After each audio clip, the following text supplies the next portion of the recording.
बिस्मिल्लाहिर्रहमानिर्रहीम। अस्सलाम वालेकुम दोस्तों, मैं रमज़ान मजीद भट्टी और आज आपकी खिदमत में हाज़िर हूँ जामुन के टॉपिक के साथ। जामुन, जिसे आम लोग जामुन के नाम से भी जानते हैं। जामुन सर्द, खुश्क, हाज़मेदार, इस्तेहाल आवर और मैदा मकवी होता है, यानी मैदे के लिए बहुत ही मुफीद है। दांतों को मजबूत करता है, खून साफ करता है, मैदा जिगर तिल्ली को कुव्वत बख्शता है, गर्म मिजाजों वाले लोगों के लिए बहुत ही ज़्यादा मुफीद है।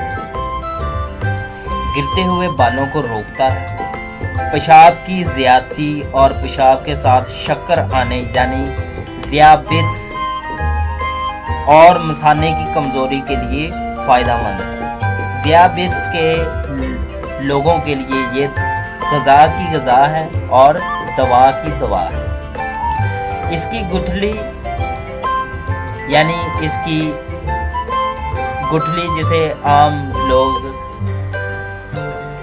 गिडक भी बोलते हैं, उससे कुव्वते बा में इजाफा होता है और उसको गाढ़ा करता है और जामुन कदरे काबज़ भी होता है। तो नाज़रीन, आपको उम्मीद है हमारी वीडियो पसंद आई होगी। मज़ीद वीडियोस के लिए आप हमारा नीचे रेड बटन प्रेस कर सकते हैं और आप शेयर कीजिए और लाइक कीजिए। थैंक यू, बहुत शुक्रिया। अस्सलाम वालेकुम।